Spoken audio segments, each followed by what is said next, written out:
அன்பு நெஞ்சங்களுக்கு இனிய இனிய வணக்கங்கள். விஜய் அவரை வச்சு ஒவ்வொரு கட்சியும் ஒவ்வொரு விதமாக கணக்கு போட, இதுல முதன்மையாக திமுக கூட்டணியில் இருக்கின்ற காங்கிரஸ்ங்க லேட்டஸ்டாக சில ட்விஸ்ட் அண்ட் டேர்ன்ஸ் திருப்புமுனை ஏற்பட்டிருக்கு.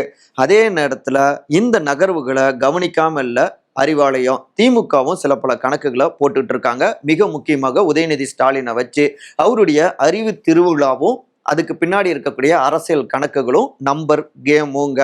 அதே நேரத்தில் பாஜகவும் இதை கூர்ந்து கவனிச்சுக்கிட்டு இருக்காங்க, அதிமுகவும். இப்படி ஆளுக்கு ஒரு கணக்கு போட்டு சில விஷயங்களை முன்னெடுக்கிறாங்க. அவங்களுடைய சீக்ரெட் ஸ்கெட்சும் அந்த பின்னணிகளும் தான் இன்றைய நம்முடைய விரிவான இளங்கோவன் எக்ஸ்பிளைன்ஸ். நான் உங்கள் சகோ சே த இளங்கோவன். நிகழ்ச்சிக்கு போகலாம். மதிப்பிற்குரியோருக்கு ராம்ராஜ் காட்டன் வேஷ்டிகள், ஷர்ட்டுகள். விஜய்க்கு வளைவிருக்கும் காங்கிரஸ் வருகின்ற 2026 சட்டமன்ற தேர்தலில் பல ட்விஸ்ட் அண்ட் டேர்ன்ஸ் திருப்பு முனைகளை பார்த்தாலும் ஆச்சரியப்படுவதற்கு இல்லைங்கிறாங்க அரசியல் விமர்சகர்கள். ஏன்னா இப்போதைய நிலைமையில எதுவுமே உறுதிப்பட சொல்ல முடியல. ஒவ்வொரு கட்சியை சுத்தியும் ஏராளமான பரபரப்புகள். அதுல முக்கியமா புதிதாக அரசியல் களத்துக்கு வந்திருக்கிற திரு விஜயுடைய தாவேகா தொடக்கத்துல இருந்தே கூட்டணி, யாருடன் கூட்டணி அப்படிங்கிற டாக் இருந்துட்டு இருந்தது இல்லையா. குறிப்பா ஆட்சியில் பங்கு அப்படின்லாம் அவங்க பேசியது இந்த டாக்க, இந்த பரபரப்பு பல்சை எகிர வச்சிட்டு இருந்தது. அதிக அளவுல அதிமுகவுடன் தாவேகா கூட்டணி சேரும் அப்படிங்கிற மாதிரிலாம் பேசப்பட்டது சமீபத்துல. முக்கியமா இந்த கரூர் கூட்ட நெரிசல் துயர சம்பவத்துக்கு பிறகு என்டிஏ கூட்டணியில கூட இவர் இணைஞ்சிருவாரு விஜய் அப்படின்லாம் பரபரப்பு கிளம்புனதுங்க. அதுக்கேற்ற மாதிரியே அதிமுக பொதுச் செயலாளர் திரு எடப்பாடி கே பழனிசாமி அந்த பரப்புரை கூட்டத்தில் கூட தாவேகாவுடைய கொடி பறந்த உடனே கூட்டணிக்கான பிள்ளையார் சுகுலி போடப்பட்டது அப்படின்லாம் பேசியிருந்தாங்க. அப்புறம் இந்த டாக் இன்னும் அதிகரிச்சது. ஆனா எல்லாவற்றுக்குமே சமீபத்தில் நடந்த தாவேகாவுடைய சிறப்பு பொதுக்குழு கூட்டத்துல முதலமைச்சர் வேட்பாளர் திரு விஜய் தான் கூட்டணி முடிவு செய்யக்கூடிய முழுமையான அதிகாரமும் அவருக்கு கொடுத்திருக்கோம் அப்படின்னு தீர்மானம் போட்டு அதிமுகவுடனான கூட்டணி அந்த பேச்சுக்கு முற்றுப்புள்ளி வச்சாங்க. இந்த பக்கம் திரு எடப்பாடி அவருமே கூட்டணிங்கிறதெல்லாம் தேர்தல் நேரத்துல தாங்க பேசப்படக்கூடிய விஷயம் அப்படின்னு அவரும் ஷார்ட்டா முடிச்சுக்கிட்டாரு. ஆனாலும் டிவிகேவோடு கூட்டணி சேர பல கட்சிகளும் முயற்சி செஞ்சுட்டு தான் இருக்காங்க. அதுல முக்கியமா பார்த்தோம்னா திமுக கூட்டணியில் இருக்கின்ற காங்கிரஸ்ங்க.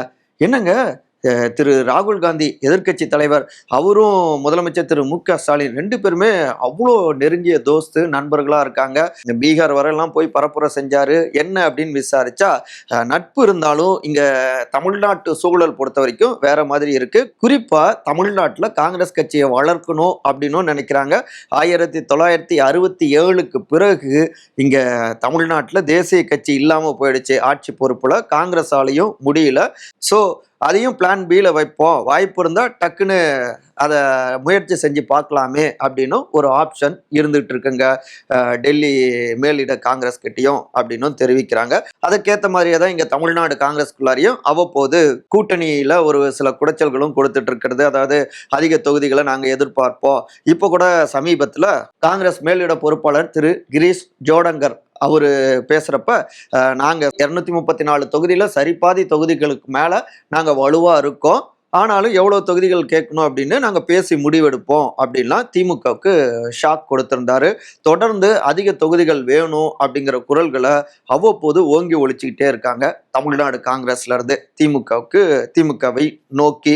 இன்னொரு பக்கம் திரு செல்வ பெருந்தகை காங்கிரஸ் கமிட்டி தலைவர் அவரும் கூட விஜய் விஷயத்துல கொஞ்சம் சாஃப்டாவே தான் அவரு பேசிட்டு இருக்காரு. இவை எல்லாமே அங்க ஒரு ஆப்ஷன் வச்சுப்போமே, அங்க ஒரு துண்டை போட்டு வச்சுப்போமே அப்படிங்கிற அந்த சிக்னலை காட்டக்கூடியதா தான் இருக்கு.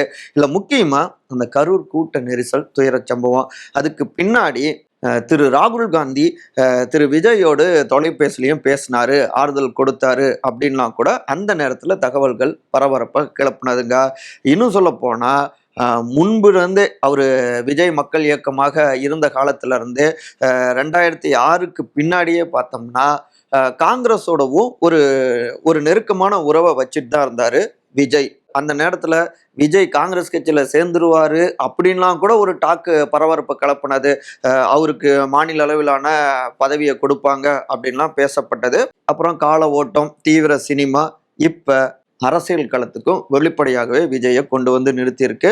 எப்படியாவது காங்கிரஸ் விஜய் கூட்டணி அமைஞ்சா இங்க தமிழ்நாட்டில் ஒரு பெரும் தாக்கத்தை ஏற்படுத்திடலாம் அப்படின்னு ஒரு சில டீம், சீனியர்கள் டீம், டெல்லிக்கும் தகவல்களை கொடுத்துக்கிட்டே இருக்காங்க. இல்ல டிஎம்கே கூட்டணியில் இருந்தா மட்டும்தான் ஆல் இண்டியா அரசியல்லையும் 2029க்கும் நமக்கு சப்போர்ட்டிவா இருக்கும் அப்படின்னும் இன்னொரு சீனியர்கள் டீம் டெல்லிக்கும் தகவல்களை தட்டி விட்டுட்டு இருக்காங்க. ஆனா சில மாநிலங்கள்ல நம்ம இந்தியா கூட்டணியில் இருக்கக்கூடிய கட்சிகளையே எதிர்க்கிறோம், அகில இந்திய அரசியல்ங்கிறப்ப நம்ம ஒரே கூட்டணியில தான் இருக்கோம். உதாரணமாக சொல்லணும்னா கேரளாவே எடுத்துப்போமே, கம்யூனிஸ்ட் காங்கிரஸ் எதிர் துருவமா தான் இருக்கு. 2029 தேர்தல் வரப்ப பார்த்துக்கலாம். இப்போதைக்கு முதன்மையாக தமிழ்நாடு பாலிடிக்ஸை கவனிப்போம் சட்டமன்ற தேர்தலை அப்படின்னும் பேசுறாங்க. ஆனாலுமே பீகார் சட்டமன்ற தேர்தலில் திரு தேஜஸ்வி யாதவ் ஆர்ஜேடி அவரோடு கூட்டணி வச்சிருக்கோம்.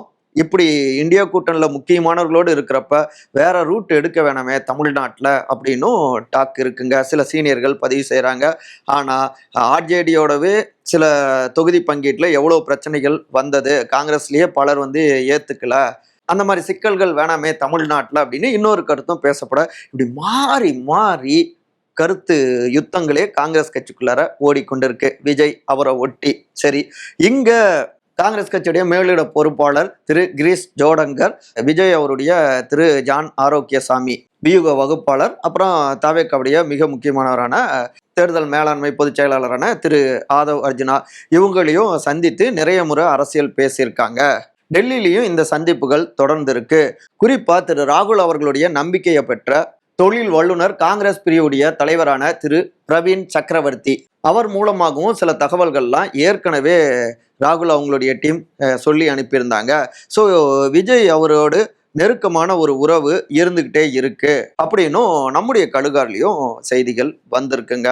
இதுல காங்கிரஸ் தாவேகா கூட்டணி அமைஞ்சதுன்னா நிறைய தொகுதிகள் பங்கீடு செய்ய முடியும். விஜய் அவரு முதலமைச்சர் வேட்பாளராகவும் இருக்கலாம், அதே நேரத்தில் ஆட்சி அதிகாரத்தில் பங்கு கொடுக்கலாம். இதன் மூலமாக தாவேகாவுடைய நிர்வாகிகள் தொண்டர்களையும் கூல் பண்ணிடலாம், காங்கிரஸ் கட்சியுடைய நிர்வாகிகள் தொண்டர்களையும் கூல் பண்ணிடலாம் அப்படின்னும் சில கணக்குகள் பேசப்பட்டு கொண்டிருக்குங்க. மேலும் சவுத் முழுக்கவே தமிழ்நாடு, கேரளா, ஆந்திரா, கர்நாடகா, இப்படி தெலுங்கானா இங்க முழுக்கவே ஒரு பலத்தை பெருக்கிக் கொள்ளலாம் அப்படின்னும் காங்கிரஸுடைய ஒரு கணக்கா இருக்கு. முக்கியமா விஜய் அவருக்கு தமிழ்நாடு கடந்து கேரளா, ஆந்திரா, கர்நாடகாவிலையும் தெலுங்கானாவிலையுமே நல்ல செல்வாக்கு இருக்கு. திரைப்பிரபலம் அவருடைய படங்கள் ஓடி இருக்கு. அவருமே சில மாநிலங்கள்ல தன்னுடைய கட்சியை விரிவுபடுத்தணும் அப்படின்னு நினைச்சிட்டு இருக்காரு. மக்கள் இயக்கம் ஏற்கனவே செயல்பட்டுக்கிட்டு இருந்தாங்க. இப்படியாக ஒரு பெரிய சவுத் இந்தியா கணக்கையும் காங்கிரஸ் போடாம இல்லைங்க. ஆனா எந்த இடத்திலும் இதுவரை கூட்டணி அப்படின்லாம் யாருமே உறுதிப்பட பேசல. இவை எல்லாமே சீக்கிரட்டாக நடந்து கொண்டிருக்கிற விஷயங்களாகத்தான் இருக்கு. பீகார் தேர்தலுடைய முடிவுல தான் ஏறக்குறைய இங்க தமிழ்நாட்டு பாலிடிக்ஸ்ல யார் யாருடன் கூட்டணி என்பதற்கான தொடக்கமாகவும் அமையலாம். அப்பதான் உறுதிப்பட சொல்ல முடியும். எல்லோருமே அந்த ரிசல்ட்டுக்கு வெயிட்டிங் அப்படின்னும் இரண்டு பக்கங்கள்ல இருந்தோ தகவல்கள் வருது. அதே நேரத்துல காங்கிரஸ் நெருங்குது அப்படிங்கிறதெல்லாம் புரிஞ்சுக்கிட்டு தான் அவ்வப்போது தாவேகா என்டிஏ கூட்டணியில் வரணும், தாவேகா அதிமுக பாஜகலாம் சேர்ந்தா இங்க ஒரு ஆட்சி மாற்றத்தை ஏற்படுத்தலாம் அப்படின்னு தொடர்ந்து பாஜக சைட்ல இருந்தும் முக்கியமானவர்கள்லாம் குரல் கொடுத்துக்கிட்டே இருக்காங்க. குறிப்பா என்டிஏ கூட்டணியில் இருக்கின்ற தமாக திரு ஜி.கே. வாசன் அவரும் கூட 3 கட்சியும் கூட்டணியில் சேர்ந்த நிச்சயமாக ஆட்சி மாற்றம் அப்படின்லாம் பேசியிருக்காரு. அந்த சைடு காங்கிரஸ் பக்கம் போயிடக்கூடாது, அது தேசிய அளவில் தனக்கும் ஆபத்தா மாறும் அப்படின்னும் பாஜகவும் கணக்கு போட தவறலைங்க. இப்படி ஒவ்வொருத்தரும் ஒவ்வொரு விதமாக கணக்கு போட்டுக்கிட்டு இருக்காங்க. எதுலேயும் முழுமையான ரிசல்ட் கிடைக்கல. பார்ப்போம் என்ன நடக்க போகுது அப்படிங்கிறாங்க கூர்ந்து கவனித்து கொண்டிருக்கிற அரசியல் விமர்சகர்கள். அதே நேரத்தில் இதை திமுக எப்படி பார்க்குறாங்க? விஜயை வைத்து காங்கிரஸ் வைக்கும் செக், மாற்று ரூட்டில் லாக் போடும் ஸ்டாலின். தாவேகா காங்கிரஸ் கூட்டணி இந்த ஆண்டு தொடக்கத்துல இருந்தே பேசப்பட்டு கொண்டிருக்கு. குறிப்பா சமீப காலத்துல இந்த டாக் அதிகரிச்சிட்டு இருக்கு. கரூர் கூட்ட நெரிசல் துயர சம்பவத்துக்கு பிறகும். ஆனாலும் முதலமைச்சர் திரு மு.க. ஸ்டாலின் அவரை பொறுத்த வரைக்கும் அவருக்கும் திரு ராகுல் காந்தி எதிர்க்கட்சி தலைவர் 2 பேருக்குமான நெருக்கமான உறவு இருக்கு. பீகார் சட்டமன்ற தேர்தல் தொடங்கி அங்க பரப்புரை செஞ்சதுல இருந்து இப்ப எஸ்ஐஆர் அதுக்கு எதிராக ராகுல் காந்தியுடைய கரங்களையும் வலு சேர்த்திருக்காரு. இதை கடந்து அப்படியான ஒரு தப்பான டிசிஷனை அவங்க எடுக்க மாட்டாங்க, அறிவாலயம் நம்புகிறது. ஆனாலும் ஒருவேளை அரசியல் எது வேணாலும் நடக்கலாம் இல்லையா? அப்படி நடந்தால் அதுக்கும் இவங்க கையில திட்டம் இல்லாம இல்ல. காங்கிரஸை பொறுத்த வரைக்கும் போன முறை 25 தொகுதிகளை ஒதுக்குனாங்க. அதற்கு முந்தைய காலகட்டங்களில் கூடுதல் தொகுதிகளையும் ஒதுக்கி இருந்தாங்க. 2011 காங்கிரஸ்க்கு அதிக தொகுதிகளை திமுக ஒதுக்கியதாலேயே 2011 காலகட்டத்தில் தோல்வியை சந்திச்சாங்க. அந்த டாக் இன்னமும் இருந்துட்டு இருக்கு திமுகக்குள்ளார, சீனியர்கள் சொல்லுவாங்க. அப்படி இருக்க கொஞ்சம் கொஞ்சமாக குறைச்சிட்டு வந்தாங்க. இப்போ கூடுதல் பலத்தோடு தான் திமுகவும் இருக்கு. இந்த முறை கூட்டணியில் இருந்தா ஒரு 35ல இருந்து 40 சீட்டுகளுக்குள்ளார அவங்களுக்கு ஒதுக்கலாம். அப்படி இல்லைன்னா இருக்கவே இருக்கு அவங்களுக்கு ஒதுக்குவதாக சொல்லப்பட்ட அந்த தொகுதிகளை கூட்டணியில் இருக்கின்ற ஏனைய கட்சிகள் அனைவருக்கும் கூடுதலாக தொகுதிகளை ஒதுக்கலாம். அப்ப அவங்க இன்னும் இறங்கி வேலை பார்ப்பாங்க. இதற்கடுத்து மதிமுக அவங்களுக்கும் திரு வைகோவுக்கும் அதிக தொகுதிகளை ஒதுக்கலாம். அடுத்த ஆண்டு காலியாகின்ற அந்த மாநிலங்களவை பதவியில ஒரு சீட்டும் மதிமுகவுக்கு ஒதுக்கலாம். மேலும் தமிழக வாழ்வுரிமை கட்சி திரு வேல்முருகன், அப்புறம் திரு கருணாஸ், திரு தமிமுன் அன்சாரி, திரு உ தனியரசு உள்ளிட்ட அனைவருக்குமே கூடுதல் தொகுதிகளை ஒதுக்கலாம் இந்த முறை. இப்படி பல ஆப்ஷன்ஸ் வச்சிருக்காங்க.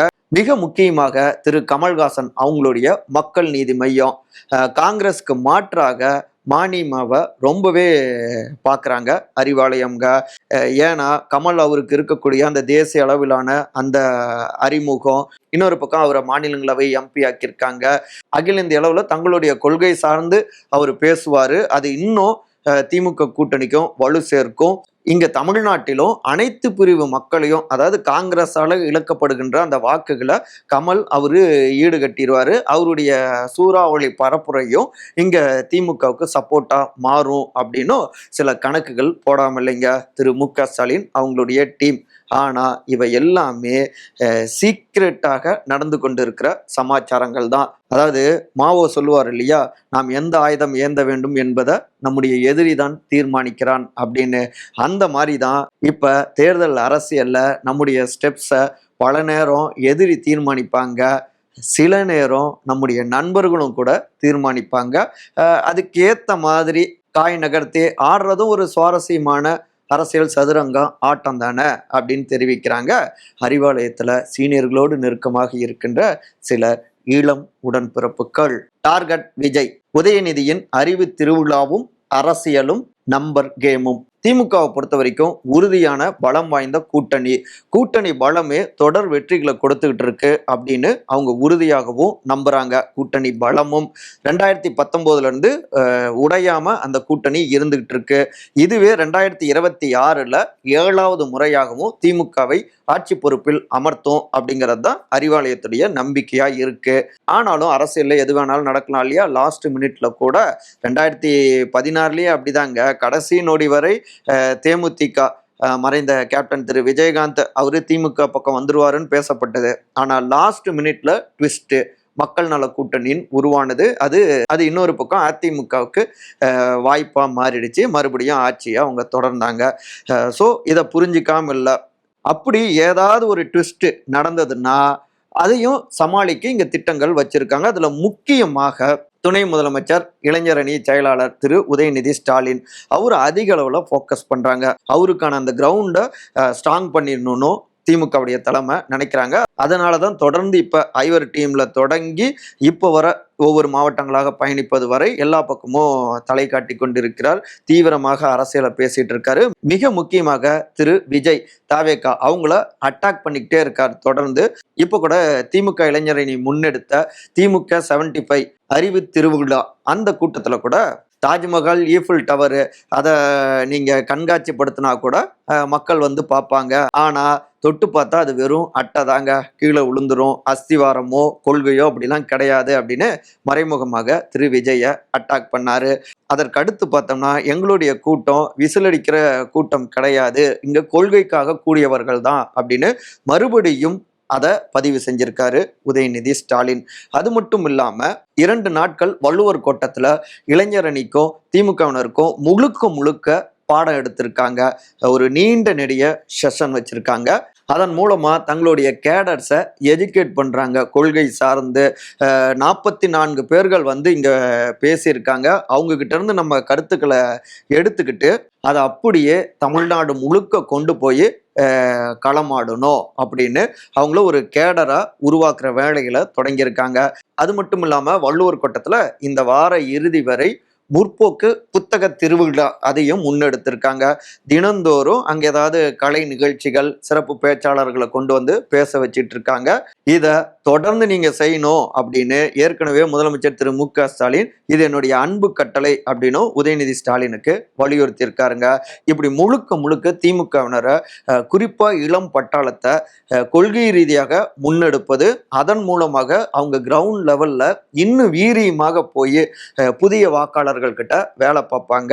அது ஊசலாடிக்கிட்டு இருக்கிற இளம் வாக்காளர்களை, முதல் முறை வாக்களிக்கக்கூடியவர்களை இந்த பக்கம் திமுக பக்கம் கொண்டு வரும். அப்படி இல்லைனாலும் விஜய் பக்கம் அந்த வாக்குகள் போகாமலும் அது தடுக்கும் அப்படிங்கிறது தான் உதயநிதி ஸ்டாலின் அவருடைய கணக்கா இருக்கு. ஆனாலும் ரொம்ப தாமதமா இதை முன்னெடுத்திருக்கீங்களே அப்படிங்கிற முணுமுணுப்புகளும் சீனியர்கள்ட்ட இருந்து வராம இல்லைங்க. நம்ம காணொலியோடைய நிறைய பகுதிக்கு வந்தாச்சுங்க. ஒவ்வொரு கட்சியினரும் தீவிரமாக ஸ்கெட்ச் போட்டு வேலை பார்க்க திரு விஜய் அவரை பொறுத்த வரைக்கும் தினந்தோறும் தாவேக்காவை சுற்றி ஏதாவது பேசப்பட்டு கொண்டு இருப்பது, கூட்டணி உள்ளிட்ட எல்லா சமாச்சாரங்களிலும் திமுக வெர்சஸ் டிவிகே அப்படின்னு இது தேர்தல் நெருங்குற நேரத்துல களத்தை மாற்றும், நாம் இங்க முதன்மை சக்தியாக மாற இவை எல்லாமே ஒரு தொடக்கமாக இருக்கும் அப்படின்னும் எதுலேயும் முடிவெடுக்கலினாலும் பாசிட்டிவாகவே இதெல்லாம் பார்க்குறாங்க டிவிகேவினர் அப்படிங்கிறாங்க. ஆக மொத்தத்தில் நொடிக்கு நொடி ட்விஸ்ட் அண்ட் டேர்ன்ஸ், பரபரப்புக்கு பஞ்சம் இல்லாமல் பயணிக்குது சமகால அரசியல். என்ன நடக்குதுன்னு பார்ப்போம். மற்றபடி இதே போன்ற அரசியல் சார்ந்த காணொலிகளுக்கான விகடன் டிவியை சப்ஸ்கிரைப் பண்ணுங்க. மறக்காம உங்களுடைய சிறந்த கருத்துக்களை கருத்துரை பகுதியில் வந்து பதிவு செய்யுங்க. அனைவரும் அன்பால் ஒருங்கிணைந்திருப்போம். நன்றி, வணக்கம். மதிப்பிற்குரியோருக்கு ராம்ராஜ் காட்டன் வேஷ்டிகள் ஷர்ட்டுகள்